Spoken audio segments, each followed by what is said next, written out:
US China economic and security review की commission ये बात कहती है। इस तरीके से इस रिपोर्ट में ये कहने की कोशिश की गई है कि चीन की वेपनरी की मदद से पाकिस्तान को कामयाबी हासिल हुई भारत के ऊपर। अगर भारत चुप रहेगा तो ये इतिहास में दस्तावेज होगा।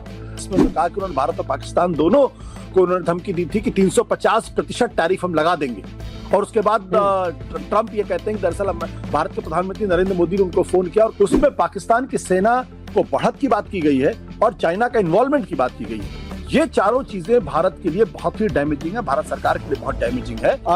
और मुझे शायद उम्मीद थी कि कुछ इसी तरीके की रिपोर्ट अमेरिका की तरफ से आएगी। ये जो रिपोर्ट है, जिस रिपोर्ट के बारे में आपने जिक्र किया, US China economic and security review commission, ये एक तरीके से कह सकते हैं अमेरिका का एक ऑफिशियल दस्तावेज है, एक आधिकारिक औपचारिक दस्तावेज है। और इसमें दो बातें जो बहुत महत्वपूर्ण है और जिस पर लगता है कि भारत सरकार को वाकई में चिंतन भी करना चाहिए, सोचना भी चाहिए और इसके बारे में अमेरिका से अपना प्रोटेस्ट भी दर्ज कराना चाहिए। एक, पहलगाम में जो मैसेकर हुआ, जो नरसंहार हुआ, धर्म पूछकर लोगों की जानें ली गई, उसके बारे में अमेरिका ये कह रहा है या उसका कमीशन ये कह रहा है कि दरअसल ये एक इंसर्जेंट अटैक का मतलब ये हुआ कि दरअसल जो भारत पाकिस्तान के ऊपर आरोप लगा रहा था कि पाकिस्तान के द्वारा स्पॉन्सर्ड या पाकिस्तान के द्वारा प्रेरित या पाकिस्तान के द्वारा समर्थित, उस थ्योरी को ये पूरी तरीके से खारिज करता है और ये पूरी तरीके से ये बताने की कोशिश करता है कि दरअसल कश्मीर के अंदर जो पृथकतावादी ताकतें हैं, जो आतंकवादी ताकतें हैं, ये उनके द्वारा किया गया एक हमला था। अब भारत लगातार इस मसले के ऊपर अपने बातों को कहता भी रहा है और पाकिस्तान पर उसने तीखे हमले भी किए और यही कारण था कि जब ऑपरेशन सिंदूर लॉन्च हुआ तो वो ऑपरेशन सिंदूर जो था वो पाकिस्तान को सबक सिखाने के लिए था। और आपको अच्छी तरीके से याद होगा, देश के प्रधानमंत्री लगातार ये कहते भी रहे कि हमने पाकिस्तान को घुस के मारा, हमने पाकिस्तान को सबक सिखाने की कोशिश की। अब अगर ये इंसर्जेंट अटैक है और अगर भारत सरकार इस रिपोर्ट को मान ले या इससे सहमति जता दे तो भारत सरकार की जो पूरी नीति थी, भारत सरकार का जो पूरा पक्ष था, वो एक तरीके से अंडरमाइन हो जाता है। या ये कह सकते हैं कि भारत सरकार को एक तरीके से झूठा साबित करने की कोशिश US China economic and security review की कमीशन ये बात कहते हैं। ये बहुत ही चिंताजनक बात है। भारत सरकार को इसका फौरन कॉग्निजेंस लेना चाहिए और भारत सरकार को, मोदी सरकार को इसके प्रति अपनी नाराजगी भी जाहिर करनी चाहिए थी। और अगर अमेरिका के राजदूत जो इस वक्त हैं उनको बुला के ये बात स्पष्ट करनी चाहिए और अपनी आपत्ति दर्ज करानी चाहिए। दूसरी बात जो मुझे लगता है कि और इम्पॉर्टेंट है वो ये कि जिस तरीके से इस रिपोर्ट में ये कहने की कोशिश की गई है कि चीन की वेपनरी की मदद से पाकिस्तान को कामयाबी हासिल हुई भारत के ऊपर, ये दो चीजें पूरी तरीके से स्पष्ट कर देता है जो भारत बार बार, हालांकि भारत ने खुलकर कभी इसका जिक्र नहीं किया, भारत का मतलब भारत सरकार ने कभी इस बात का खुलकर जिक्र नहीं किया, लेकिन चाइना का इन्वॉल्वमेंट पूरी तरीके से कंफर्म हो जाता है कि उनके हथियारों का इस्तेमाल हुआ और चाइना पाकिस्तान की मदद कर रहा था। दूसरा, वो ये भी बताने की कोशिश कर रहे हैं कि दरअसल ये जो रिपोर्ट है, ये जो ऑपरेशन सिंदूर के दौरान पाकिस्तानी सेना को बढ़त मिलती हुई दिखाई पड़ रही है। अब इन दोनों चीजों को Pakistan military success over India in its 4-day clash showcase Chinese weaponry, यानी दोनों चीजें इसमें कि वो चीन के इन्वॉल्वमेंट को एस्टैब्लिश करता है।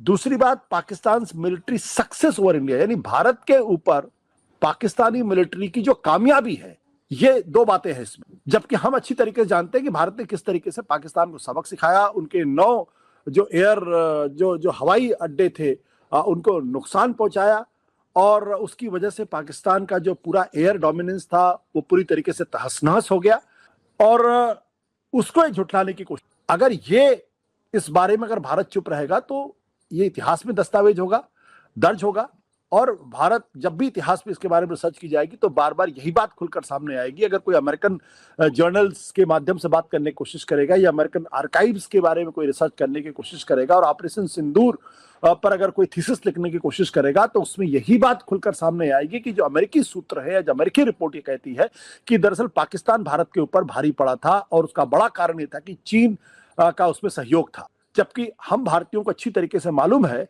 कि पाकिस्तान के जो सेना थी उसके दांत खट्टे किए गए, उसको एक तरीके से हम कहें उसको सबक सिखाने की कोशिश की गई और हम काफी कामयाब भी उसमें हुए।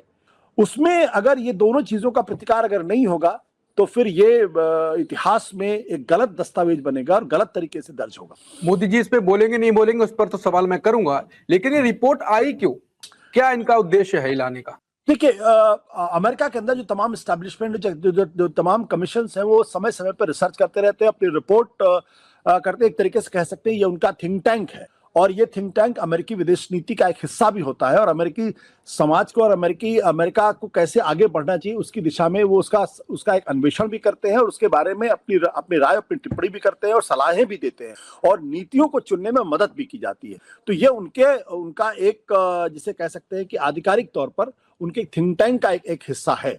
वो तो है, लेकिन इसमें भारत को नीचा क्यों दिखाया गया? जो था, जो असलियत थी, उसे प्रस्तुत करना। देखिए, ये नीचा क्यों दिखाया गया, ये अपने आप में बहुत महत्वपूर्ण सवाल है। अगर आप अच्छी तरीके से याद होगा कि डोनाल्ड ट्रंप का एक बयान आया जिसमें उन्होंने कहा कि उन्होंने भारत और पाकिस्तान दोनों को उन्होंने धमकी दी थी कि 350% टैरिफ हम लगा देंगे, और उसके बाद ट्रंप ये कहते हैं कि दरअसल भारत के प्रधानमंत्री नरेंद्र मोदी ने उनको फोन किया और कहा कि वो युद्ध को बंद कर देंगे। अब ये सीधे सीधे प्रधानमंत्री नरेंद्र मोदी का नाम लिया जा रहा है, और सीधे सीधे बताया, अभी तक ये कहा जा रहा था कि दरअसल ट्रंप ने भारत और पाकिस्तान के बीच में बीच बचाव करने की कोशिश की है, और उनके बीच बचाव का ये नतीजा है कि ये युद्ध रुक गया, सीजफायर की घोषणा हो गई, और कहते थे हमने टैरिफ की धमकी दी। लेकिन पहली बार वो दुनिया को बताने की कोशिश कर रहे हैं कि टैरिफ का मार्जिन कितना था। 350% टैरिफ लगाने की धमकी उन्होंने दी थी, और भारत के प्रधानमंत्री ने उनको फोन करके कहा कि दरअसल वो युद्ध रोक रहे हैं।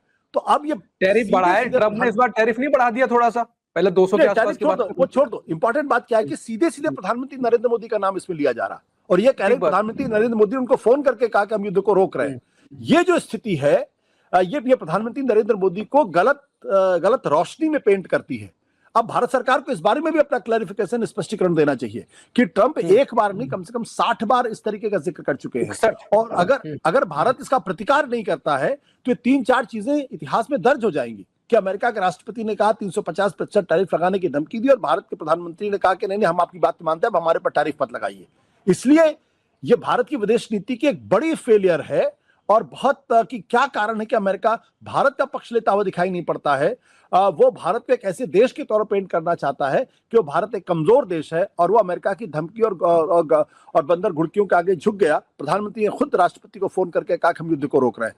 तो ये तीनों जो स्थितियां मैंने आपको बताई हैं, ट्रंप का ये बयान, 350% टैरिफ लगाने की बात, प्रधानमंत्री नरेंद्र मोदी को उनको फोन करके कहना हम युद्ध को रोक रहे हैं, साथ ही साथ जो ये कमीशन की रिपोर्ट है, सिक्योरिटी कमीशन की रिपोर्ट यूएस चाइना का, उसमें पाकिस्तान की सेना को बढ़त की बात की गई है और चाइना का इन्वॉल्वमेंट की बात की गई। ये चारों चीजें भारत के लिए बहुत ही डैमेजिंग है, भारत सरकार के लिए बहुत डैमेजिंग है, और ये भी इस ओर इंडिकेट करता है कि भारत की विदेश नीति न केवल पूरी तरीके से असफल रही है, बल्कि भारत जो है, मोदी सरकार जो है, वो अमेरिका को या दुनिया को समझाने में नाकामयाब रहा है कि पहलगाम जैसा क्रूर नरसंहार होने के बावजूद भी दुनिया उसका कॉग्निजेंस उस तरीके से नहीं ले रही जिस तरीके से लेना चाहिए, और पाकिस्तान जैसा देश जो आतंकवाद उसकी विदेश नीति का एक बड़ा हिस्सा है, उसके तरफ गद्दारी करते हुए वो दिखाई पड़ते हैं, जो वाकई में चिंताजनक बात है। आपको क्या लगता है, क्या उम्मीद है मोदी जी अब बोलेंगे? क्योंकि आपने खुद कहा कि तो इतिहास में दर्ज हो जाएगा, जो भी अमेरिका की तरफ से वो डॉक्यूमेंट देख के बोलेगा। तो देखिए, जब से सीजफायर पर अमेरिका के राष्ट्रपति डोनाल्ड ट्रंप ने बोला है, उसके बाद से प्रधानमंत्री नरेंद्र मोदी ने सीधे उसका जवाब देने की कोई कोशिश नहीं की है। मुझे लगता है कि अब जो पानी है वो नाक से ऊपर गुजर रहा है। अगर अब भी नहीं बोलेंगे तो फिर उनकी कमजोरी को दर्शाएगा, और जो भारत ने बार बार कहा है कि पाकिस्तान में घुस के मारा, वो पूरी की पूरी थ्योरी अपने आप में एक तरीके से गलत साबित हो जाएगी। इसलिए जरूरी है कि प्रधानमंत्री नरेंद्र मोदी खुद खुलकर सामने आए और खुद इस बात का जवाब दें कि जो सारी बात इस रिपोर्ट में कही गई है, ये मनगढ़ंत रिपोर्ट है, और ये रिपोर्ट अगर पाकिस्तान को बढ़त की बात करती है, इसका मतलब ये है कि कहीं ना कहीं भारत की गलत तस्वीर पेश करने की कोशिश की जा रही है, जो तथ्यों पर आधारित नहीं है, जो बेबुनियाद है, और भारत इसको पसंद नहीं करता है, और भारत इसको एक तरीके से सिरे से खारिज करता है। लेकिन मैं फिर कह रहा हूं कि ये एमईए या विदेश मंत्रालय के अधिकारियों के द्वारा अगर इसका प्रतिकार होगा तो उसका कोई असर नहीं पड़ेगा। भारत के विदेश मंत्री बोलेंगे तो भी इसका कोई असर ज्यादा पड़ने वाला नहीं है। इस पर तो प्रधानमंत्री को ही जवाब देना चाहिए, और कड़ाई से, मजबूती के साथ जवाब देना चाहिए। तो अब ये तो सवाल तो अंत तक बना रहेगा। शुरुआत से ये बात तो हो रही है कि पीएम मोदी खुद बोले और एकदम से सबका मामला ही खत्म कर दें, जो ट्रंप बार बार कह रहे हैं, झूठ बोल रहे हैं। तो झूठ पीएम मोदी जब खुद बोलेंगे झूठ बोल रहे हैं, तो पूरा ट्रंप का जो बना बनाया जो जाल है फालतू का, वो ट्रैप खत्म हो जाएगा। लेकिन पीएम मोदी नहीं बोल रहे हैं, इस पर भी हम चर्चा कर चुके हैं क्या कारण हो सकते हैं। कुल मिलाकर अगर विदेश मंत्रालय की तरफ से ही बोला गया तो ये फिर तो बात आगे बढ़ेगी, और ट्रंप जो चाहते हैं वो होता रहेगा। लेकिन बिहार चुनाव में तो जीत गए हैं। विदेश में हमारी अगर छवि खराब होगी, पीएम मोदी की छवि खराब होगी, तो भारत का भी अपमान होगा। कुल मिलाकर इस केस पर भी, इस रिपोर्ट पर भी हमारी नजर रहेगी। इस पर जो भी सियासत होगी हम आपके सामने लाते रहेंगे। तब तक के लिए नमस्कार।